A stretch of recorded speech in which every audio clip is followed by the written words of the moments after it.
Hello दोस्तों, कैसे हैं आप लोग। करंट अफेयर्स टुडे का आज 65 एपिसोड आप लोगों के बीच लेके आया हूं, जिसमें आज का जो टॉपिक हम लोग देखने वाले हैं वह है संवैधानिक या प्रशासनिक घटनाक्रम से राज्यसभा सभापति। तो राज्यसभा के जो सभापति वह कौन होते हैं और यह चर्चा में क्यों है और इसमें प्रमुख बिंदु क्या क्या है और राज्यसभा के सभापति का जो महत्व है वह क्या क्या है, जिसमें देखेंगे कि सभी दलों की सक्रिय भागीदारी का अवसर, चर्चा के मुद्दों का निर्धारण और समितियों की भूमिका में विस्तार और आधुनिकीकरण। तो इन सब में क्या है राज्यसभा के सभापति का महत्व। उसके बाद राज्यसभा के सभापति मतलब राज्यसभा सभापति या उपराष्ट्रपति के बारे में जानेंगे और कार्य एवं उत्तरदायित्व। उसके बाद दोस्तों देखेंगे कि सभापति को पद से हटाने की प्रक्रिया क्या क्या है। तो आज की इस वीडियो में हम लोग ये सभी इन सभी मुद्दों को देखने वाले हैं। दोस्तों अगर आप यूपीएससी या विभिन्न स्टेट पीसीएस की तैयारी करते हैं तो आपको क्या है कि जीएस के जितने 4 पेपर है, चारों पेपर को आपको लेकर साथ में चलना होगा। उसके जो करंट अफेयर से जो घटनाएं घटती है करंट अफेयर में, ठीक है, जो घटनाएं अभी के समय में जो घटती है उसको आपको साथ में आपको सिलेबस से जोड़ के चलना पड़ेगा। तो इसके लिए क्या है कि आपको करंट अफेयर से जुड़े रहना है और इसके लिए आप विभिन्न स्रोत से आप जुड़ सकते हैं। जैसे एक मीडियम हम जैसे कि दृष्टि जो मैगजीन देती है उसको हम आपके सामने वीडियो के माध्यम से आप तक पहुंचाते हैं, और कई सारे न्यूज़पेपर है, कई सारे वेबसाइट है, कई सारे यूट्यूब चैनल है, वहां से आप जुड़कर अपने पढ़ाई को करंट अफेयर से जोड़ करके एक बेहतर बना सकते हैं और जो मकसद है वो मकसद को पूरा कर सकते हैं। तो चलते हैं दोस्तों आज के इस वीडियो में कि चर्चा में क्यों है। तो हाल ही में राज्यसभा के नवनिर्वाचित सभापति ने राज्यसभा के 298वें सत्र को संबोधित किया है। तो कह रहा है कि राज्यसभा के जो नवनिर्वाचित सभापति है, ठीक है, राज्यसभा के 298वें जो सत्र है को संबोधित किया है। तो राज्यसभा के जो सभापति होते हैं वह कौन होता है और उन्होंने 298वें सत्र की जो संबोधित किया तो इसमें किन बातों को रखा ये देखेंगे। तो इस टॉपिक को और बेहतर तरीके से समझने के लिए इससे जो संभावित प्रश्न है उसको देखते हैं।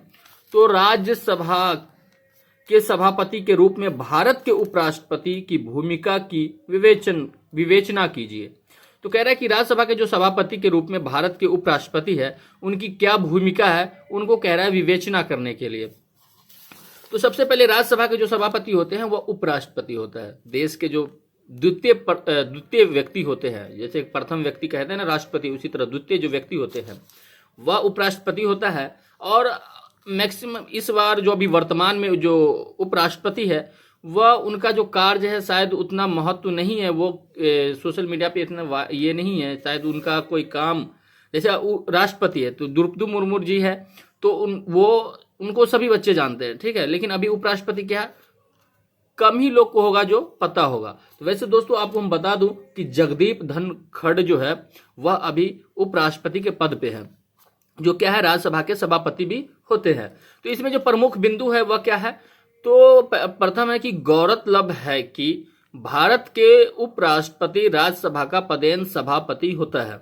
और आपको ये पता होना चाहिए कि भारत के जो उपराष्ट्रपति होते हैं वह राज्यसभा के पदेन सभापति होते हैं और राज्यसभा के सभापति के रूप में उपराष्ट्रपति सदन की प्रतिष्ठा का संरक्षक होता है और राज्यसभा के जो सभापति होते हैं वह उपराष्ट्रपति सदन की प्रतिष्ठा का संरक्षक होता है। उसके बाद है कि राज्यसभा के सभापति का महत्व क्या है।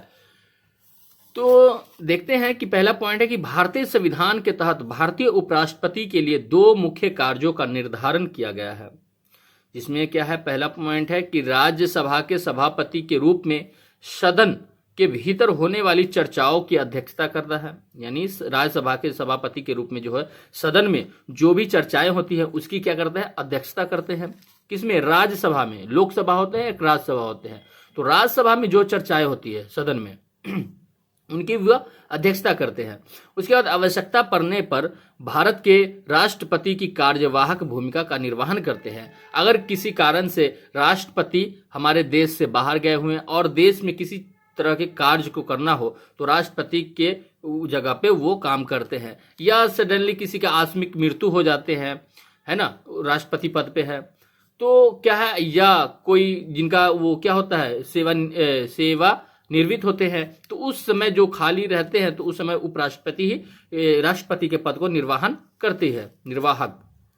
ठीक है। उसके बाद अगला देखते हैं कि सरकार द्वारा संसद के प्रत्येक सत्र को कुछ सीमित दिनों के लिए बुलाया जाता है, जो राष्ट्रीय एवं क्षेत्रीय समस्या से जुड़े कई महत्वपूर्ण विषयों पर चर्चा करने के लिए आवश्यक समय को सीमित कर देता है।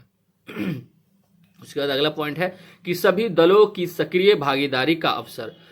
कह रहा है जिसमें इसमें है क्या कि संसदीय नियमों के तहत प्रत्येक सत्र में चर्चा के समय को सदन में राजनीतिक दलों के बीच उनके सदस्यों की संख्या के आधार पर विभाजित किया जाता है। ऐसे में छोटी पार्टियों को अपनी बात रखने का मौका कम मिलता है। उसके बाद अगला पॉइंट है जिसमें सब पॉइंट है जो है कि गौरतलब है कि वर्तमान में राज्यसभा में 32 राजनीतिक दलों, यानी जुलाई 2022 तक की बात कह रहा है कि राज्यसभा में 32 राजनीतिक दलों की भागीदारी है, यानी प्रतिनिधित्व है। इनमें से 15 एकल सदस्यीय दल है, 10 में 5 तक सदस्य है, यानी 10 में 5 तक सदस्य है। अन्य 5 दलों के 6 से 13 सांसद है।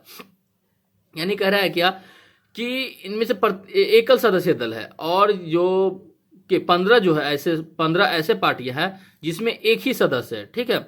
उसके बाद 10 में से 5 तक सदस्य, यानी 10 जो बचा हुआ है राजनीतिक दल, उसमें से 5 तक के सदस्य, यानी 5 सदस्य पहुंचे हैं। उसके बाद अन्य 5 दलों जो बचा हुआ है उसमें 6 से 13 सांसद है और बाकी जो है 6 से 13 सांसद है। उसके बाद है क्या जिसमें अगला पॉइंट है कि चर्चा के मुद्दों का निर्धारण। तो वर्तमान में संसद में चर्चा के मुद्दों का निर्धारण सरकार द्वारा किया जाता है, जिसके कारण विपक्षी दलों द्वारा सरकार पर कई महत्वपूर्ण मुद्दों पर चर्चा से बचने के प्रयास करने एवं सरकार द्वारा विपक्ष पर सदन की कार्यवाही को बाधित करने का आरोप लगाया जाता है, मतलब जाता रहा है। उसके बाद इसी में सब पॉइंट देखते हैं कि इन चिंताओं को दूर करने के लिए राज्यसभा के सभापति को प्रक्रियागत सुधारों को लागू करने का प्रयास करना होगा, जिससे विपक्ष को सदन की चर्चाओं के लिए एजेंडा तय करने की प्रक्रिया में भाग लेने का अवसर मिल सके। उसके बाद अगला है कि समितियों की भूमिका में विस्तार। तो संसद की समितियों को केवल उन सरकारी विधेयकों की जांच करने का अधिकार मिलता है जो राज्यसभा के पीठासीन अधिकारी उन्हें संदर्भित करते हैं। ऐसे में इस दिशा में सुधार के साथ संसदीय समितियों के दायरे में विस्तार करने की आवश्यकता है। उसके बाद है कि आधुनिकीकरण। तो हाल के वर्षों में सूचना प्रौद्योगिकी एवं इंटरनेट के क्षेत्र में हो रहे तीव्र बदलाव के बीच संसद की दैनिक कार्यवाही में आधुनिक तकनीकों के उपयोग को बढ़ावा दिया जाना बहुत ही आवश्यक हो गया है। उसके बाद है कि राज्यसभा जो मतलब राज्यसभा सभापति या उपराष्ट्रपति, तो क्या है कि भारतीय उपराष्ट्रपति देश के दूसरे सबसे बड़े पद पर आसीन होता है और भारतीय संविधान के तहत उपराष्ट्रपति का कार्यालय अमेरिकी उपराष्ट्रपति की तर्ज पर बनाया गया है। और आपको एक क्वेश्चन हो गया यहाँ पे प्रीलिम्स के लिए कि जो उपराष्ट्रपति के जो कार्यालय है मतलब वह किस देश के उपराष्ट्रपति के तर्ज पर बनाया गया है, तो क्या है अमेरिकी, है ना। इस चीज को आपको ध्यान रखना है। उसके बाद है अगला पॉइंट कि उपराष्ट्रपति को एक निर्वाचक मंडल के सदस्यों द्वारा चुना जाता है और इसको जो है कि निर्वाचक मंडल जो होते हैं उनके सदस्यों के द्वारा उपराष्ट्रपति को चुना जाता है, जिसमें संसद के दोनों सदनों के सदस्य शामिल होते हैं। और संसद के दोनों सदन है जो लोकसभा और राज्यसभा, दोनों सदन के द्वारा दोनों सदन के जो सदस्य होते हैं उनके द्वारा उपराष्ट्रपति के चुनाव किए जाते हैं। उसके बाद जिसमें सब पॉइंट है कि इसमें संसद के दोनों सदनों के निर्वाचित और मनोनीत दोनों सदस्य होते हैं और संसद में जो लोकसभा और राज्यसभा में जो मनोनीत सदस्य होते हैं उन्हें भी, जो निर्वाचित सदस्य होते हैं वो तो होता ही है, लेकिन कुछ मनोनीत सदस्य भी होते हैं, तो जिसे है ना वो भी उपराष्ट्रपति के चुनाव में भाग ले सकते हैं। उसके बाद राष्ट्रपति के मामले में केवल निर्वाचित सदस्य ही क्या करते हैं, निर्वाचन में भागीदार होते हैं। और राष्ट्रपति यहाँ पे एक अलग से है कि राष्ट्रपति के जो चुनाव होता है उसमें सिर्फ राज्यसभा और लोकसभा के जो निर्वाचित सदस्य होते हैं वही सिर्फ भाग लेते हैं। उसके बाद अगला सब पॉइंट है कि इसमें राज्य विधानसभाओं के सदस्य शामिल नहीं हैं और इसमें विधानसभाओं के जो सदस्य है वह शामिल नहीं किए जाते हैं। उसके बाद राष्ट्रपति के मामले में राज्य विधानसभा के निर्वाचित सदस्य शामिल होते हैं, लेकिन राष्ट्रपति के जो चुनाव किए जाते हैं उसमें राज्य विधानसभाओं के भी निर्वाचित सदस्य होते हैं। उसके बाद अगला पॉइंट देखते हैं कि भारतीय संविधान के अनुच्छेद 64 के अनुसार उपराष्ट्रपति राज्यसभा का पदेन अध्यक्ष होगा। और भारतीय संविधान के जो अनुच्छेद 64 है उनके अनुसार कहा गया है कि उपराष्ट्रपति जो होते हैं राज्यसभा का पदेन क्या होता है, अध्यक्ष होता है। उसके बाद और वह लाभ का कोई अन्य पद धारण नहीं करेगा। और वो जो क्या है कि उपराष्ट्रपति जो राज्यसभा के जो अध्यक्ष होते हैं वो तो होते ही हैं, लेकिन लाभ के लिए अन्य कोई पद वह धारण नहीं कर सकता है। उसके बाद है कि कार्य एवं उत्तरदायित्व। तो इनके कार्य क्या है और इनका उत्तरदायित्व क्या है उपराष्ट्रपति को। तो राज्यसभा के सभापति को सदन को स्थगित करने या कोरम की अनुपस्थिति की स्थिति में इसकी बैठक को स्थगित करने का अधिकार है। और ये जो होते हैं वह सब मतलब राज्यसभा के जो सभापति होते हैं यानी उपराष्ट्रपति जो होते हैं वह सदन को स्थगित भी कर सकते हैं या कोरम की अनुपस्थिति हो। कोरम यहाँ पे दोस्तों एक वर्ड है, ये तो मुझे भी नहीं पता है, लेकिन आप लोग सर्च करें इसके बारे में, ठीक है। अनुपस्थिति दोस्तों आप कहेंगे कि आप नहीं पता तो क्यों वीडियो बनाते, तो दोस्तों ये आप तक नहीं पहुंच पाता है, ठीक है। ये जो मैगजीन है तो हम अपनी आवाज दे करके ये आप तक पहुंचाने की कोशिश करते हैं जिससे आप इससे वंचित ना रह सके, ठीक है। तो कुछ ऐसे भी वर्ड है जो मुझे पता नहीं है, तो उन चीज को आप जरूर सर्च करें और अपने ज्ञान को बढ़ाएं। उसके बाद संविधान की 10वीं अनुसूची सभापति को दल बदल के आधार पर राज्यसभा के सदस्य की अयोग्यता के प्रश्न का निर्धारण करने का अधिकार देती है। उसके बाद सदन में विशेषाधिकार हनन का प्रश्न उठाने के लिए सभापति की सहमति आवश्यक है। संसदीय समितियां चाहे वे सभापति द्वारा गठित हो या सदन द्वारा सभापति के निर्देशन में काम करती है। उसके बाद अगला पॉइंट है कि वह सदस्यों को विभिन्न स्थायी समितियों और विभाग संबंधित संसदीय समितियों में नामित करता है। वह कार्य मंत्रणा समिति, नियम समिति और सामान्य प्रयोजन समिति के अध्यक्ष हैं। उसके बाद है अगला कि सभापति का यह कर्तव्य है कि वह संविधान और नियमों की व्याख्या करे जहां तक सदन के या उससे संबंधित मामलों का संबंध है, और कोई भी ऐसी व्याख्या पर सभापति के साथ किसी भी तर्क या विवाद में प्रवेश नहीं कर सकता है। उसके बाद है कि सभापति को पद से हटाने की प्रक्रिया क्या हो सकती है। तो उपराष्ट्रपति भारत के राष्ट्रपति को अपना इस्तीफा सौंपकर अपने पद से इस्तीफा दे सकता है। इस्तीफा उसी दिन से प्रभावी हो जाता है जिस दिन इसे स्वीकार किया जाता है।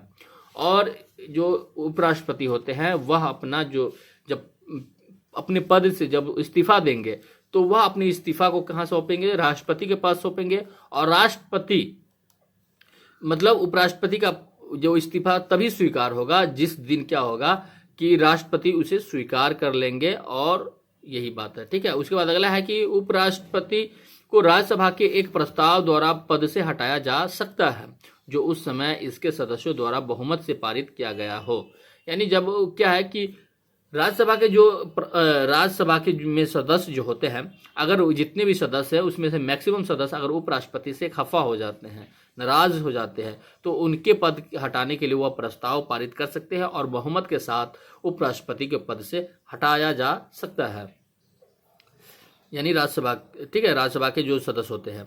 उसके बाद है जो उस समय इसके सदस्यों द्वारा बहुमत से पारित किया गया हो और लोकसभा द्वारा इसकी सहमति व्यक्त की गई हो, और लोकसभा जो है इसकी सहमति व्यक्त कर दी हो। इस उद्देश्य के लिए एक संकल्प को कम से कम 14 दिनों की न्यूनतम सूचना के बाद ही उद्देश्य से प्रस्तुत किया जा सकता है।